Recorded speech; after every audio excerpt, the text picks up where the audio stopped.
Hello everyone, welcome back to our channel. आप सभी का इस यूट्यूब प्लेटफॉर्म पे स्वागत है। मेरा नाम है प्रतिभा।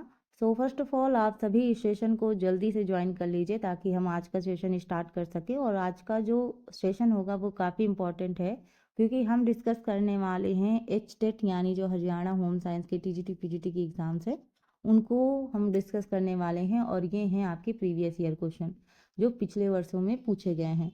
तो बेसिकली हमने इनके 15 क्वेश्चन ऑलरेडी पिछले क्लास में कर लिए थे। अभी तक आपने उस सेशन को नहीं देखा है तो मैं डिस्क्रिप्शन में उसका लिंक दे दूंगी, डायरेक्ट जाके देख सकते हैं। अदरवाइज मैंने उसकी प्लेलिस्ट भी बना रखी है जो आपके विश्वास बैच से है, तो वहाँ पे भी जाके आप देख सकते हैं। यहाँ पे बात की जाए तो जब हम किसी एग्ज़ाम की तैयारी करते हैं और प्रीवियस ईयर क्वेश्चंस को लगाते हैं तो ये हमें ज़्यादा हेल्प करता है क्योंकि कई बार प्रीवियस ईयर जो क्वेश्चन होते हैं हूबहू वैसे ही आपके आने वाले एग्ज़ाम में दे दिए जाते हैं। तो इससे बहुत ज़्यादा आपको स्ट्रगल भी नहीं करना पड़ता और बेसिकली आपके जो कॉन्सेप्ट हैं वो भी उस प्रीवियस ईयर क्वेश्चन से कंप्लीट हो जाते हैं।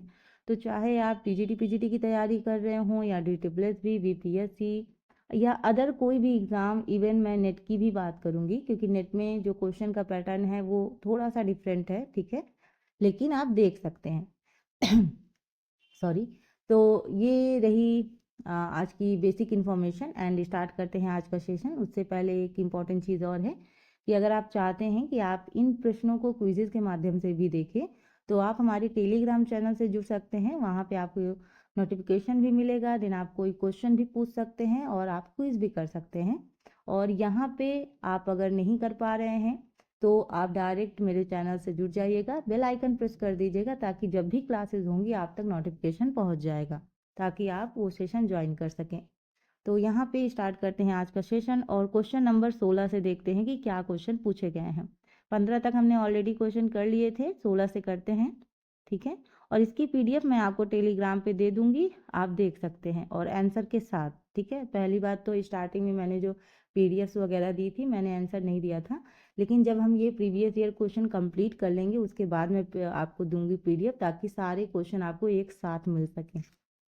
स्टार्ट करते हैं आज का सेशन। देखते हैं पहला क्वेश्चन क्या पूछा गया है। इस युग को गंदा युग भी कहा जाता है। तो किस युग को गंदा युग कहा जाता है यानी डर्टी एज किस एज को कहा जाता है? 3 वर्ष की जो एज होती है, 5 वर्ष की एज, 3 से 5 वर्ष की आयु के बीच, ठीक है, और 6 से 11 वर्ष की आयु के बीच। तो किस एज को हम डर्टी एज कहते हैं, ये आपसे पूछा गया है। राइट आंसर मेरे साथ साथ आप भी देते जाइए। तो ऑप्शन है आपका C, ठीक है। यहाँ पे पहले भी मैं बात कर चुकी हूँ कि जो लोग मतलब बाद में क्लास देखते हैं वो लोग भी इसमें क्या कर सकते हैं, टाइपिंग करके राइट आंसर दे सकते हैं। यानी क्वेश्चन नंबर डालिए देन राइट आंसर दीजिए। इससे बेसिकली आपका क्या होगा, जो आप क्वेश्चन करेंगे ना वो दोबारा भूलेंगे नहीं कभी भी, ठीक है। ये मैंने खुद आजमाया इसलिए मैं आपको भी बता रही। चले, नेक्स्ट क्वेश्चन है आपका। मौली के दादा ने उससे कहा कि आपके अनुसार वह चैटर बॉक्स करने वाली उम्र में है, जो कि हो सकता है। चैटर बॉक्स मतलब बक बक करने वाली जो एज होती है वो कौन सी है? बच्चा, प्रारंभिक बचपन या बाल्यावस्था, मध्य बचपन या बाल्यावस्था या उत्तर बाल्यावस्था। तो चारों ऑप्शन आप सभी के सामने हैं, आंसर दीजिए देन हम आंसर की बात करते हैं। तो यहाँ पे जो राइट आंसर होगा वो क्या होगा आपका? ऑप्शन बी यानी प्रारंभिक बचपन यानी अर्ली चाइल्डहुड, जो जिसको हम कहते हैं एक तरीके से जिसमें बच्चे का जो मेंटल डेवलपमेंट है और जो आप उनका शारीरिक डेवलपमेंट है वो काफ़ी अच्छे से होता है। यानी उनकी फिजिकल ग्रोथ भी अच्छी होती है और मेंटली भी वो क्या होता है, काफ़ी धीरे धीरे चीज़ें समझने लगता है। तो यहाँ पे ये जो प्रारंभिक बचपन अवस्था है यानी अर्ली चाइल्डहुड है, ये जन्म से 8 वर्ष की एज होती है, ठीक है। और वहीं अगर हम बात करें आपके मध्य बाल्यावस्था की, 6 से 12 वर्ष की, आप इसमें समझ सकते हैं कि बच्चा ग्रुप वगैरह में चीज़ें ज़्यादा करने लगता है, ग्रुप में खेलने वगैरह लगता है। उत्तर बाल्यावस्था में भी जो उनके फिजिकल और जो आपके मेंटल सोशल ये सभी चीज़ों में डेवलपमेंट बच्चे का काफ़ी अच्छे से होता है। बात करते हैं नेक्स्ट क्वेश्चन की। पूछा गया है सूक्ष्म पोषक तत्व कार्बोहाइड्रेट वसा और हैं। तो यहाँ पे क्वेश्चन में मुझे कुछ एरर लग रहा है। देखो, सूक्ष्म पोषक तत्व क्या होते हैं कि सूक्ष्म पोषक तत्व मतलब जिनको शरीर में थोड़ा सा कम मात्रा में आवश्यकता होती है, लेकिन आवश्यकता होती है, ऐसा नहीं कह सकते कि वो शरीर में आवश्यक है ही नहीं। मतलब आवश्यक हैं लेकिन कम मात्रा में, और कुछ पोषक तत्व ऐसे होते हैं जिन्हें हमें ज़्यादा मात्रा में आवश्यकता होती है, जिसको हम मैक्रोन्यूट्रिएंट्स कहते हैं। ठीक है, तो यहाँ पे बेसिकली ये जो क्वेश्चन है थोड़ा सा एरर है इसमें, तो मैं इसको क्लियर कर देती हूँ।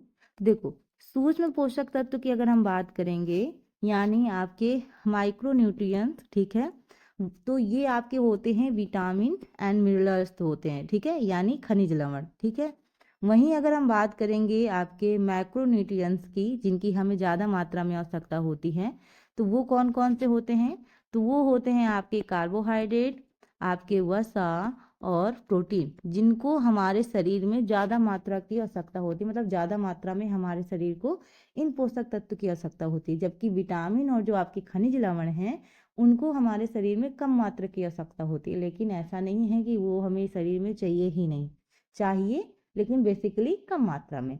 तो इस तरीके का क्वेश्चन था, जो कि यहाँ पे देखो सूक्ष्म पोषक तत्व, कार्बोहाइड्रेट, वसा और इस तरीके से पूछ लिया गया, तो थोड़ा सा चेंजेस था। लेकिन मैं यहाँ के आपको बता देती हूँ कि सूक्ष्म पोषक तत्व मान लो पूछा जाए तो आपके क्या होंगे? आपके विटामिन भी होंगे, ठीक है, और इसके साथ साथ आपका क्या होगा? खनिज लवण होगा, यानी मिनरल्स होगा। ठीक, तो ये आपका राइट आंसर होगा। और अगर यहाँ पे पूछ लिया जाता आपसे कि मैक्रोन्यूट्रिएंट्स कौन से हैं, तो आप बताते कार्बोहाइड्रेट, वसा और प्रोटीन। आई होप आपको क्लियर हो गया होगा, कोई डाउट ना हो। ठीक है, अगर कोई और भी डाउट होता है तो आप कमेंट बॉक्स में मुझसे पूछ सकते हैं। ठीक, चलो नेक्स्ट क्वेश्चन है आपका कि यदि किसी कपड़े को चिकनी फिनिशिंग देनी है तो निम्नलिखित में से कौन सी फिनिश उपयुक्त है? यानी किसी कपड़े को चिकनी फिनिशिंग देनी है तो कौन सी फिनिशिंग ज़्यादा अच्छी है? साइजिंग, आकार, आपका सिंजिंग यानी जलाना या झुलसाना भी आप कह सकते हो, ब्लीचिंग है और टेंटरिंग है। तो यहाँ पे अगर हम बात करें तो यदि किसी कपड़े को चिकनी फिनिशिंग देनी है तो आपका जो राइट आंसर है वो क्या होगा? बी, यानी झुलसाना आप इसको कह सकते हो, श्रिंगिंग। ठीक है, चलें नेक्स्ट क्वेश्चन पूछा गया है कि जल में घुलनशील विटामिन कौन सा है? जो जल में घुलनशील है, एक तो वसा में घुलनशील विटामिन होता है और एक जल में घुलनशील विटामिन होता है। दोनों के बारे में हमें अच्छे से पता होना चाहिए। जैसे अगर हम जल में घुलनशील विटामिन की बात करेंगे तो पहली बात तो इस क्वेश्चन को देखते हैं। तो ऑप्शन पहला है विटामिन डी, ऑप्शन ए है, मतलब विटामिन ए, सॉरी, सी है विटामिन सी और डी है विटामिन के, यानी DACK। ये चारों ऑप्शन आप सभी के सामने हैं। और अगर राइट आंसर की बात करें तो राइट आंसर होगा ऑप्शन सी, वेट। ठीक है, ऑप्शन जो सी है वो क्या है? आपका सही उत्तर है। यानी जल में घुलनशील जो विटामिन है वो सी भी है और आपका बी कॉम्प्लेक्स भी है। ठीक है, तो ये दो विटामिन है जो आपके जल में घुलनशील है। वहीं अगर हम वसा की बात करेंगे तो वसा में जो घुलनशील विटामिन है वो है A, D, E और K। ये आपके क्या है? वसा में है। और वहीं मैं जल का लिख देती हूँ तो आपका बी भी है, बी कॉम्प्लेक्स, और सी है, तो ये जल में है। ठीक है, चलें अब नेक्स्ट क्वेश्चन पूछा गया है कि 1 ग्राम वसा कितनी कैलोरी देता है? तो क्वेश्चन है 1 ग्राम वसा कितनी कैलोरी देता है? 4 कैलोरी, 10 कैलोरी, ठीक है, 9 कैलोरी या फिर 12 कैलोरी। और इसी में एक क्वेश्चन और भी पूछा जाता है कि 1 ग्राम कार्बोहाइड्रेट कितनी कैलोरी देता है। दोनों क्वेश्चन पूछे जाते हैं। तो यहाँ पे फिलहाल तो आपकी वसा के बारे में पूछा गया है, तो आपका जो राइट आंसर है वो क्या है? ऑप्शन सी, सी आपका क्या है?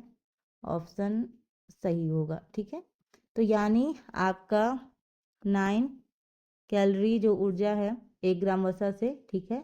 वहीं अगर हम 1 ग्राम कार्बोहाइड्रेट की बात करेंगे तो 4.1 होता है। ठीक है, 1 ग्राम कार्बोहाइड्रेट का। नेक्स्ट क्वेश्चन है, एक सेकेंड थोड़ा सा जूम कर देते हैं, ज़्यादा छोटा हो गया।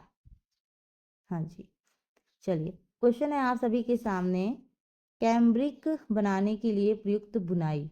ठीक है, ऑप्शन पहला है सादा, बी है टोकरी, सी है ट्विल और डी है सॉर्टेड। तो चारों ऑप्शन आप सभी के सामने हैं, आपको बताना है कैम्ब्रिक बनाने के लिए प्रयुक्त बुनाई कौन सी होगी। तो जो आपका राइट आंसर है वो है प्लेन, यानी सादी बुनाई। ठीक है, चल नेक्स्ट क्वेश्चन, जो कि मैंने एक बार आपसे क्वेश्चन ये पूछा भी हुआ है, अगर आपने क्लासेस देखी हैं तो आपको मालूम होगा। हीमोग्लोबिन एक प्रकार का है, साधारण प्रोटीन, संयुग्मित प्रोटीन, व्युत्पन्न प्रोटीन या फिर अपूर्ण प्रोटीन। तो हीमोग्लोबिन एक प्रकार का क्या है आपका, ऑप्शन बी राइट होगा, यानी संयुग्मित प्रोटीन। ठीक है, चलें नेक्स्ट क्वेश्चन आपका पूछा गया है कि पाचन को डैश के रूप में परिभाषित किया गया है, यानी पाचन को किस रूप में परिभाषित किया गया है। आपके ऑप्शन है भोजन को शरीर द्वारा उपयोग किए जाने वाले पदार्थ में परिवर्तन करने की प्रक्रिया, बी है विकास, सी है खाना पकाना और डी है रासायनिक प्रतिक्रिया। तो यहाँ पे अगर हम सही उत्तर की बात करें तो सही उत्तर होगा आपका भोजन को शरीर द्वारा उपयोग किए जाने वाले पदार्थ में परिवर्तन करने की जो प्रक्रिया होती है उसे क्या कहते हैं, पाचन क्रिया कहते हैं या पाचन कहते हैं। नेक्स्ट है आप सभी के सामने क्वेश्चन पूछा गया है, इस विधि का उपयोग तब किया जाता है जब दाग घुलनशील होते हैं। आपके ऑप्शंस हैं विलायक विधि, बी है रासायनिक विधि, सी है अवशोषण विधि और डी है सक्शन विधि। ठीक है, तो यहाँ पे ये आपका क्या होगा, राइट आंसर होगा। सॉरी, राइट आंसर नहीं, क्वेश्चन पूछ रही। तो यहाँ पे अगर हम राइट आंसर की बात करेंगे तो राइट आंसर आपका क्या होगा, ऑप्शन पहला यानी विलायक विधि। आप सब सभी जानते हैं कि जैसे यहाँ मतलब क्वेश्चनों का एक महायुद्ध चलता है, वैसे ही अब भारत और पाकिस्तान के बीच भी युद्ध की घोषणा हो ही गई है। अब देखिए देखिए युद्ध जब होता है ना तो युद्ध में नुकसान आम जनता का होता है। बेसिकली प्रॉब्लम युद्ध में सबसे बड़ी यही है कि जो आम जनता होती है वो स्ट्रगल करती है, वो परेशान होती है। जैसे आपने देखा होगा पाकिस्तान में जो हमला हुआ, किसकी साजिश है, कौन मिला है, ये बेसिकली कोई नहीं जानता, बस एक अज्यूम करते हैं हम चीज़ें कि यस ऐसा हुआ होगा, राइट। लेकिन उसमें देखो कि जो इंडिया में रह रहे थे या जो वहाँ रह रहे थे उनको आने जाने, उनको छोड़ने, मतलब बहुत सारी स्ट्रगल हुई ना, तो ये सब देख के बड़ा बुरा लगता है। आपको भी लगता होगा, है ना, हम लोग ह्यूमन हैं, इमोशन हम लोग के अंदर बहुत ज़्यादा होता है। तो ये सब देख के ना कि बिछड़ रहे हैं, मतलब किया किसी और ने अब भुगते कोई और, वही वाला हाल है। बट कोई नहीं, ये कुछ चीज़ें ज़रूरी भी होती हैं। चलिए नेक्स्ट क्वेश्चन है आप सभी के सामने, हेमलिच मेन्यूवर का उपयोग किया जा सकता है। ऑप्शन पहला है फ्रैक्चर में प्राथमिक उपचार, बी है दिल के दौरे में प्राथमिक उपचार, सी है विषाक्तता में प्राथमिक उपचार और डी है घुटन में प्राथमिक उपचार। आप जितने भी स्टूडेंट आज का सेशन देख रहे हैं, बेसिकली मेरा एक क्वेश्चन है आप सभी लोगों के लिए। आप मुझे कमेंट बॉक्स में ये ज़रूर बताइए कि आप किस सब मतलब चीज़ की तैयारी कर रहे हैं। स्पेशली होम साइंस में अगर आप तैयारी कर रहे हैं तो यूजीसी नेट की कर रहे हैं या टीजीटी पीजीटी या DSSB या मतलब ऑल एग्ज़ाम आप देते रहते हैं, तो ये ज़रूर आप कमेंट बॉक्स में मेंशन कीजिएगा। अगर आप चाहते हैं कि और भी मैं प्रीवियस ईयर क्वेश्चंस कराऊं तो आप कमेंट बॉक्स में मुझसे पूछ सकते हैं या कह सकते हैं, मैं वो भी आपके प्रीवियस ईयर करा दूंगी। ठीक है, तो ये सारी चीज़ें आप कर सकते हैं। ठीक है, चले अगर हम यहाँ पे राइट आंसर की बात करेंगे तो राइट आंसर होगा आपका ऑप्शन डी, यानी घुटन में प्राथमिक उपचार। ठीक है, प्राथमिक उपचार मतलब क्या होता है, डॉक्टर के आने से पहले जो भी चिकित्सा दी जाती है उसे हम क्या कहते हैं, प्राथमिक उपचार कहा जाता है। यानी जैसे मान लो किसी को चोट वगैरह लग गई तो आपने घर में ही थोड़ा बहुत पट्टी वगैरह कर दी या खून रुकने के लिए कुछ कर दिया। ठीक है, तो इस तरीके मतलब डॉक्टर के पास तो आप जाओगे लेकिन उससे पहले ऐसा ना हो कि बहुत ज़्यादा ब्लड निकल जाए, तो आप कुछ ना कुछ बचाने के लिए करोगे। तो वो जो चीज़ें होती हैं वो क्या होती हैं, आपकी प्राथमिक उपचार होती हैं जो आप डॉक्टर के आने से पहले करते हो। चले, तो ये रहा आपका right answer option D. Next question की बात करेंगे तो पूछा गया है कि माँ के स्तनों से 3 से 4 दिनों तक स्रावित होने वाले पीले रंग के तरल को क्या कहते हैं, ये आपसे पूछा गया है। कोलेस्ट्रॉल, बी है रेटिनॉल, डी सी है कोलेस्ट्रम या डी है कैरोटिनॉल। तो चारों ऑप्शन आप सभी के सामने हैं। ये क्वेश्चन तो आप सभी जानते होंगे क्योंकि आप अगर होम साइंस पढ़ते हैं तो ये चीज़ें तो आपने स्टार्टिंग से ही, जब से आपने होम साइंस सब्जेक्ट लिया होगा तब से ही आपने ये क्वेश्चन पढ़ा होगा।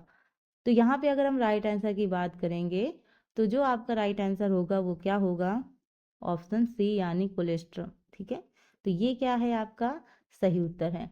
यहाँ पे देखो बात करेंगे तो जो आपका ये कोलेस्ट्रम होता है ये गाढ़ा पीला सफ़ेद तरल होता है, जो जिसमें प्रोटीन, एंटीबॉडी और पोषक तत्व सभी चीज़ों से भरपूर होता है। इसलिए कहा जाता है कि 6 महीने तक बच्चे को माँ का ही दूध दिया जाए, बाहर की कोई चीज़ें ना दी जाए। ठीक है, तो इस तरीके से ये जो होता है ये काफ़ी फायदेमंद होता है। मतलब एक तरीके से बात करेंगे तो बच्चे में जो इम्यूनिटी सिस्टम होता है, अब ये सारी चीज़ें ना, बीमारियों का खेल सारा इम्यूनिटी सिस्टम ही है, कि अगर आपके अंदर रोग प्रतिरोधक क्षमता अच्छी है तो आपको बीमारियां नहीं घेरेंगी जल्दी। अगर आपके अंदर इम्यूनिटी सिस्टम यानी रोग प्रतिरोधक क्षमता ही नहीं है तो आपके अंदर बीमारियां बहुत जल्दी मतलब पनप जाएंगी। तो ये जो चीज़ें होती हैं ये इससे आती हैं। तो ये जब आप मतलब माँ का दूध बच्चा पीता है ना तो स्ट्रांग काफ़ी होता है, इम्यूनिटी सिस्टम काफ़ी डेवलप होता है। तो यहाँ पे बात करेंगे नेक्स्ट क्वेश्चन की। तो CPR क्या है? What is CPR? पहला ऑप्शन है नियंत्रित पल्मोनरी पुनर्जन्म, बी है cardio pulmonary resuscitation cardiac pulmonary revival, और डी है सावधानी पूर्वक फुफ्फुसी पुनरुद्धार। कई बार जो इंग्लिश के वर्ड होते हैं और हिंदी में लिखे होते हैं तो कई बार पढ़ने में थोड़ा सा दिक्कत हो जाती है। एनीवेज, अगर हम इसके राइट आंसर की बात करेंगे तो जो आपका राइट आंसर होगा वो क्या होगा, आप पहली बात तो सभी दीजिए, देन हम बताते हैं इसका राइट आंसर। ठीक है, चलिए आंसर देने की कोशिश कीजिए, इसका क्या होगा। यहाँ पे देखिएगा, अगर हम राइट आंसर की बात करेंगे तो क्वेश्चन नंबर 28 का राइट आंसर होगा ऑप्शन बी। ठीक है, यहाँ पे ऑप्शन जो बी है cardio pulmonary resuscitation. Wow wow. तो यहाँ पे देखो, पहली बात तो जो CPR है वो क्या होता है। ठीक है, पहली बात देखते हैं कि जो CPR है वो क्या है। तो ये एक जीवन रक्षक टेक्निक होती है जिसका उपयोग जब दिल की धड़कन रुक जाती है या सांस लेने में कोई भी दिक्कत होती है तब हम इसका क्या करते हैं, यूज़ करते हैं। तो याद रखिएगा क्या है ये CPR, यानी दिल की धड़कन रुक जाने या सांस लेने में अगर कोई दिक्कत है, कठिनाई हो रही है, प्रॉब्लम हो रही है तो उसके लिए मतलब इसका उपयोग किया जाता है। ठीक है, तो ऑप्शन जो बी है वो आपका सही उत्तर है। चलिए नेक्स्ट है BCG का टीका किस समय दिया जाता है? BCG का टीका किस समय दिया जाता है? ऑप्शन पहला है जन्म, दूसरा है 4 सप्ताह, सी है 8 सप्ताह या फिर 12 सप्ताह। तो BCG का टीका किस समय दिया जाता है ये आपसे क्वेश्चन पूछा गया है। और यहाँ पे अगर हम बात करेंगे तो जो BCG का टीका है वो दिया जाता है आपका ऑप्शन पहला यानी जन्म। ठीक है, आपका जो पहला है वो क्या है, जन्म है। तो यानी BCG का टीका TB या तपेदिक से बचने के लिए, खासकर जो शिशु होते हैं यानी छोटे बच्चे होते हैं उनको TB मेनिंजाइटिस या जो हम बात करते हैं मस्तिष्क की सूजन से बचाने में क्या करता है, एक तरीके से मदद करता है। ठीक, चलें नेक्स्ट क्वेश्चन है रेसे डैश डैश डैश रेसे सबसे छोटे रेसे होते हैं। तो यहाँ पे अगर प्रश्न की बात करें तो आपके ऑप्शन है पॉलिस्टर, बी है रेशम, सी है नायलॉन और डी है कपास या कॉटन। तो जिसके रेशे सबसे छोटे होते हैं ये आपसे क्वेश्चन पूछा गया है। और यहाँ अगर हम आंसर की बात करेंगे तो आंसर क्या होगा आपका ऑप्शन डी यानी कॉटन या कपास। ठीक है, ये आपका क्या होगा, राइट आंसर होगा, यानी सबसे छोटे रेशे जो होते हैं वो किसके होते हैं, कपास के होते हैं। चलो नेक्स्ट क्वेश्चन है टीबी। टीबी के बारे में पूछा गया है, TB is caused by bacteria. तो यहाँ पे आपके ऑप्शन है पहला कॉर्निए बैक्टीरियम ट्यूबरक्लोसिस, बी है माइक्रोबैक्टीरियम ट्यूबरक्लोसिस, डी है बोर्डेटेला पर्टुसिस और डी है आपका क्लास्ट्रीडियम ट्यूबरक्लोसिस। तो चारों ऑप्शन आप सभी के सामने हैं, आपको बताना है। तो यहाँ पे अगर हम सही उत्तर की बात करेंगे तो सही उत्तर आपका क्या होगा, ऑप्शन बी यानी माइक्रोबैक्टीरियम ट्यूबरक्लोसिस। ऑप्शन जो आपका बी, अरे भाई यहाँ पे जो ऑप्शन आपका बी है वो क्या है, आपका सही उत्तर होगा। ठीक है, 31 का ऑप्शन बी। चलिए नेक्स्ट क्वेश्चन की ओर और देखते हैं क्या पूछा गया है। इनमें से कौन सा आवश्यक अमीनो एसिड है? आपके ऑप्शन है एलानिन, बी है सेरीन, डी है ग्लूटामिन और डी है आपका ल्यूसीन। कौन सा आवश्यक अमीनो एसिड है ये आपसे पूछा गया है। तो आपकी जो राइट आंसर है वो है ऑप्शन सी यानी ल्यूसीन। चलें नेक्स्ट क्वेश्चन की बात करते हैं और नेक्स्ट क्वेश्चन देखिए क्या पूछा गया है आपसे। खसरा एक बचपन में होने वाला संक्रमण है, ठीक है, जो निम्न कारणों से होता है। तो खसरा एक बचपन में होने वाला संक्रमण है जो किन कारणों से होता है ये आपको बताना है। आपके ऑप्शन है चींटियाँ, बी है बैक्टीरिया, सी है वायरस और डी है कवक। तो चारों ऑप्शन आप सभी के सामने हैं और यहाँ पे राइट आंसर की बात की जाए तो राइट आंसर होगा ऑप्शन सी यानी वायरस। तो खसरा एक बचपन में होने वाला संक्रमण है जो वायरस के कारण होता है। नेक्स्ट है आपका कपड़ों का सबसे स्पष्ट कार्य डैश और डैश प्रदान करना है। मतलब कपड़ों का सबसे स्पष्ट कार्य क्या प्रदान करना है ये आपको बताना है। गर्मजोशी और स्थिति, बी है संरक्षण और स्थिति, सी है गर्मी और सुरक्षा और डी है शैली और गर्मजोशी। यानी कपड़े का सबसे स्पष्ट कार्य मतलब कार्य क्या है ये आपको बताना है। क्वेश्चन नंबर 34 का राइट आंसर क्या होगा। तो यहाँ पे अगर हम इस क्वेश्चन की बात करेंगे तो राइट आंसर होगा ऑप्शन सी यानी आपका गर्मी और सुरक्षा, ठीक है। नेक्स्ट क्वेश्चन है इनमें से किसे अंगूर चीनी के रूप में जाना जाता है। आपके ऑप्शंस हैं शर्करा, बी है फैक्टोज, सी है गैलेक्टोज और डी है सुक्रोज। तो ये आपका क्वेश्चन है और आपको बताना है इसका सही उत्तर। तो यहाँ पे सही उत्तर की बात की जाए तो आपका जो ऑप्शन पहला है यानी शर्करा, ये आपका क्या होगा सही उत्तर होगा। तो यहाँ पे देखो हमने आज क्वेश्चन में 35 क्वेश्चन तक किए हैं और इसके आगे की भी क्लास होगी। तो क्योंकि बात ये है बहुत लंबी क्लास ना खिंच जाए, क्योंकि यहाँ पे इसी वजह से मैंने इतने ही क्वेश्चन रखे हैं। नेक्स्ट सेशन में आपको लगातार ऐसे क्वेश्चन दिखेंगे और एक बार हम ऐसा सेशन भी लेंगे जहाँ पे हम आपके मॉक टेस्ट की तरह करेंगे। मतलब आपको 150 क्वेश्चन मिलेंगे और एक तरीके से एक रैपिड फायर की तरह होगा कि आपको क्वेश्चन देखना है देन आंसर करना है। इस तरीके का सेशन मैं बहुत जल्द आप लोग के लिए लेके आऊँगी। तो बिल्कुल भी परेशान ना हो जो लोग यूजीसी नेट की तैयारी कर रहे हैं या फिर टीजीटी पीजीटी या अदर कोई भी एग्ज़ाम की तैयारी कर रहे हैं, हर तरीके के क्वेश्चन आपको सेशन में दिखेंगे। तो ये जो चीज़ें हैं ये आपको हेल्प करेंगी आपके एग्ज़ाम में। और जो यूजीसी नेट की तैयारी कर रहे हैं उनके लिए मैं स्पेशली क्लास लेके आऊँगी, लेकिन वो लोग इन क्लासों को भी देखते रहें अब मतलब अपने क्लासों के साथ साथ, ठीक है। तो यहाँ पे मैं ये जो आंसर के साथ ये जो पीडीएफ है ये मैं आपको टेलीग्राम चैनल पे दे दूँगी, ताकि आपको अगर दोबारा पढ़ना हो तो आप दोबारा उस चीज़ को पढ़ के रिवीजन कर सकते हैं। क्योंकि देखो एग्ज़ाम क्वालिफाई करने के लिए सिर्फ आपको प्रैक्टिस करते नहीं रहना है, उसके साथ साथ जो चीज़ें हैं जो आपने शॉर्ट नोट्स बना रखे हैं उनको रिवाइज भी करना है। और एक चीज़ और है ज़रूरी आप सभी के लिए, देखो अगर हम तैयारी कर रहे हैं तो ये हमें बिल्कुल नहीं सोचना चाहिए कि दूसरे क्या सोचते हैं हमारे बारे में। जैसे बेसिकली अगर जब हमारा सेशन होता है लाइव, अगर आप नहीं भी ज्वाइन हो पाते हो तो आप ये काम कर सकते हो कि जब बाद में आप क्लासेस देखते हो तो मेरे साथ साथ अगर आंसर भी आप टाइपिंग करते जाओ, यानी क्वेश्चन के साथ साथ आंसर भी, तो आपको इससे बेसिकली काफ़ी फ़ायदा मिलता है।